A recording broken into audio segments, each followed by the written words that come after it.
We want to empower them and create a culture where they feel real ownership, where they see how their work connects to the mission, where they see how what we're doing in the short term connects to the long term. And so a lot of my role is like context creation. It's making sure that the right stories are getting told. It's making sure that people see that that connective fiber between day-to-day work and the long-term vision. And it's also being like a real sort of defender of the culture and the mission.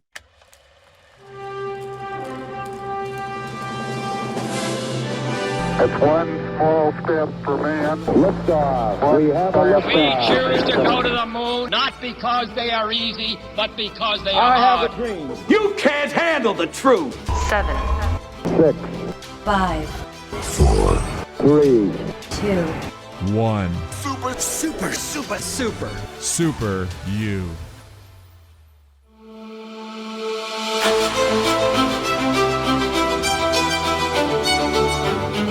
Thank you for joining us for today's Super You podcast. I'm your host, Erik Qualman. A lot of you know me as Equalman. Today we have Nick Green. That's the voice that you just heard. He's the co-founder and CEO of Thrive Market, which some of you may know as a membership-based market that makes high-quality, healthy, and sustainable products. So members unlock wholesale prices on top natural and organic products. And he's a serial impact entrepreneur. Nick began in the education space with his first business, Ivy Insiders, which was a college test prep and mentorship program that made tutoring more affordable and helped over 20,000, that's right, 20,000 students get into better colleges. Now, outside of work, Nick loves to travel. He loves investing, reading biographies, and spending time with his wife and daughter. Hails from Minneapolis, Minnesota. What a great place in the world, especially during the summer. And he earned his BA in economics from Harvard.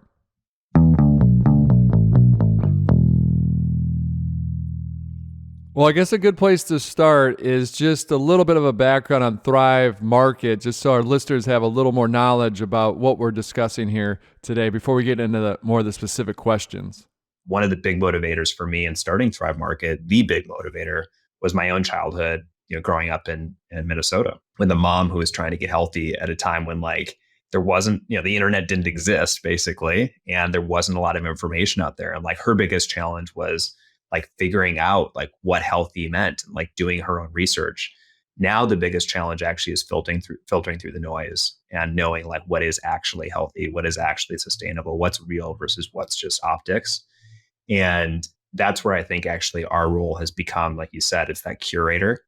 And that we've done since the beginning in terms of we have 5,000 products on site. If you go into a typical grocery store on the categories that we carry, you're going to have 40,000 or 50,000 products. So, we don't want to show people 30 almond butters. We want to show them the 5 or 7 that are going to be the ones that are really high quality. The way we think about it is we'll do the work for you so that you can outsource your trust to us. And that actually is a way that we make it easier for our members while also aligning to our values even more. Now, most of your background has been purpose-driven companies. I'm curious, as the role of a CEO, does that differ from then, say, a regular Fortune 500 CEO? Or walk us through, what's the role of the CEO within the companies? And it's really been the same lens with our employees. We want to empower them and create a culture where they feel real ownership, where they see how their work connects to the mission, where they see how what we're doing in the short term connects to the long term. And so a lot of my role is context creation. It's making sure that the right stories are getting told. It's making sure that people see that that connective fiber between day-to-day work and the long-term vision. And it's also being a real sort of defender of the culture and the mission. I think one of the greatest challenges as you scale, especially as you scale fast, is that growth can really dilute some of that stuff. And it can force you to be focused just with kind of, keeping the whole machine assembled versus really stepping back and looking and seeing, is this still doing the things that we want it to do? So I think companies and organizations and small businesses are becoming better at getting management employee feedback. How in the past, maybe they didn't do that in the 70s, they just do your job. But how important do you feel that management employee feedback are? It starts with really clear communication from the leaders of the company. First, the founders, if they're involved day to day, then the executive team, and then anyone that's managing people that says in no uncertain terms, we are here to listen, we're here to serve. And that alone of just, it is safe to voice your feedback, to share concerns, and that we understand that there's insight that comes from the organization that, particularly as the business has scaled, like simply can't come from up top. And so I think really impressing on people that we recognize that value and that we are committed to listening and that we're here to serve is the starting point. But that's also not enough. You have to actually then create the conduits or create the channels, because there's a natural resistance to share, especially negative feedback, with people in positions of authority or perceived power, even if they're saying they want it. And so we really try to say, how can we create mechanisms that just make it easy, right? The same way we're trying to make healthy living easy for our members, how do we make it really easy for our employees to be really clear with us about, what the good, the bad, and the ugly of what we are doing right. Now at Thrive and your other businesses, it's always been important culture, and building that culture. Sometimes it's about employee perks and benefits. And one of those historically has been the workplace itself. But obviously when we go to a hybrid model or working virtually, that benefit goes away. So walk us through just the importance for building culture for perks. Are they overrated, perks, employee benefits? What are your thoughts? And obviously right now we're seeing a pullback a little bit in Silicon Valley on these. Before, when there was just this rush for just white collar workers, it's anything that would put you ahead to get that workforce. If you're Google, you need to have a better chef than Facebook. Actually, it was the inverse. Facebook actually hired the chefs from Google as a perk to attract people from Google to come over to Facebook. This is talking at the beginning of Facebook. But walk us through just the employees' perks and benefits. I think another area of innovation that we've thought a lot about is benefits and kind of perks. So like we had this amazing office space that we were in for 5 years prior to the pandemic. We had, amazing Thrive snacks. We had lunch, healthy organic lunch served every single day. We had a meditation and chill out room where we would hold meditation and yoga classes.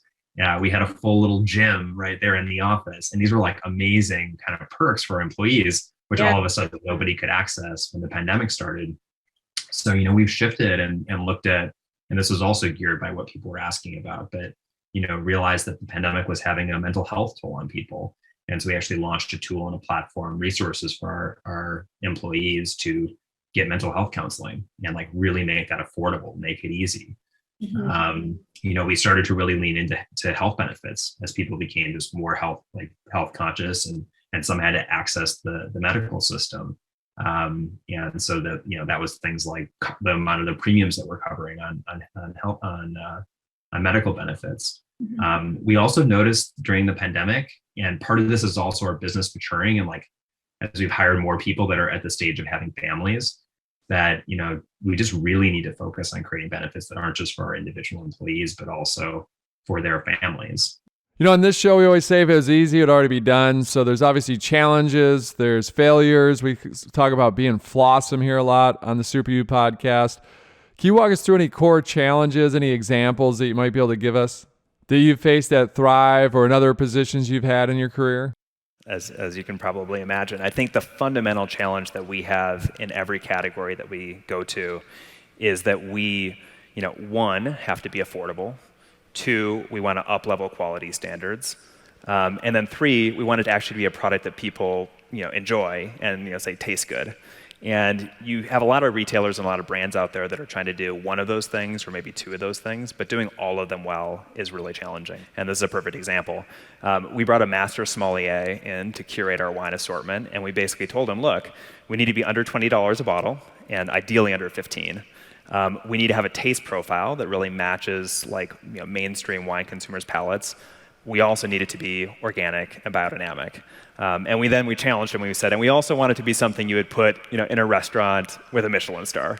He's like, well, we'll see about that, but I can definitely hit the other 3. And we have a program now that I would put it up against any wine program in the country, and is doing it all with organic and biodynamic, direct sourcing from typically small wineries, usually in Europe. And we're now price point, probably 80% of those bottles are under $12. There's a lot in the media talking about this, especially younger generations. They want to know where their food's sourced. They want to know the why behind the company. They want to know where the profits flow. And sometimes, well, to some extent, I think that's true. On the other hand, I also think and feel if you look at the data, oftentimes your actions speak louder than words, meaning that, hey, if this milk's $1 cheaper than the other milk, all of a sudden you go, I'm going to buy the cheaper milk. Maybe having the cow massaged daily in olive oil isn't as important to me. What's more important is my pocketbook. So in short, what do you feel the future of conscious consumers, what role will they play? Yeah, so I think a lot of people would be surprised to hear the stats that I cited earlier. $75,000 household income, 50% of the Midwest and the Southeast. We are not tapping into an exclusively affluent, millennial, sort of coastal population. And I think, again, to tie it back to the theme of conscious consumption, if you rewind the clock, 10 or even 5 years ago, most of that sort of movement was very much in urban areas, relatively high disposable income. And I think that's really changed. The internet has made information access broader. You have influencers that are reaching populations that may not have been reading about these things earlier. And as a result, they want the same products, they want the same lifestyle, and yet they may not be able to afford it, or they may not have access to the products, or they may not know where to start. So those are the barriers that we kind of break down. And what we've found is that when you do that, all of a sudden anyone can become a conscious consumer. Mm-hmm. I think consumers are going to continue to have higher expectations. They're going to want more transparency into supply chains. They're going to want to vote with their dollars to support brands whose values align to them. They're going to want to hear the stories of the producers, the way that we're doing with wine and meat and seafood and with our private label products. And I think that what you're going to see is that I would almost describe it as a return to the community grocery store.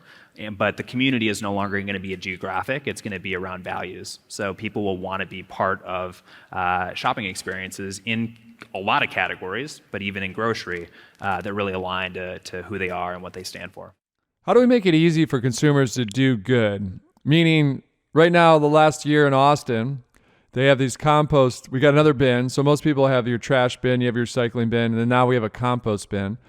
And I'd say 70% of our stuff is compost. We don't buy a lot of boxed food, so it's fantastic. We throw it in the composter. But then I started to notice across the subdivision that none of these green bins were being rolled out. And that made sense because they didn't make it easy. So I have to go out and buy specific bags for the compost so that these, break down over time. So now that's an additional cost to me versus where before I just throw it in the trash bin. So now I've got an additional cost. And it's also a pain. I got to keep these bags stocked. I got to buy these bags. Then secondarily, the bag starts to break down. So if I forget to change the bag at day 3 and I put some egg yolks in there, all of a sudden it starts to break down that bag. I pick the bag up, dump a bunch of garbage on my floor. Not a good experience. And also it attracts these little gnats, these bugs, because if you're not emptying that compost every couple days, there's food in there, obviously, and so then the bugs start to come in. So when you talk to your neighbors, that's why all of a sudden there's no green bins rolled out. We're still doing it. We're taking one for the team, but it is a pain. It's not easy. So the key is really, in my mind, if you want people to change, you got to make it better product. You got to make it easier for them to use. Like Tesla comes out with electric car that's a great product. So then people want it and they'll drive electric. So walk us through the power of how we can do that. How can we make it easy for the consumer to do things right? I think the interesting opportunity we have in the future, and you kind of got at this as well, like with all the data that we have and the fact that we're online, we can, one, not just curate to like the present demand, but see where that demand's going over time. So that we are curating out ahead of it and actually helping to push people in the direction of, say, regenerative, where like we can accelerate the movement to regenerative if we're tagging products that are regenerative organic, if we're actually moving our own supply chains there, and then facilitating through technology. When you go into a grocery store, if you want to shop for regenerative items, like literally you're going to have to go and look at the packaging for every single item that you look at. At Thrive Market, you click a filter and it just filters right down for you. So it's pretty cool to be able to not just enable people to do something, but actually accelerate the rate at which they do it, and accelerate the shift to these trends.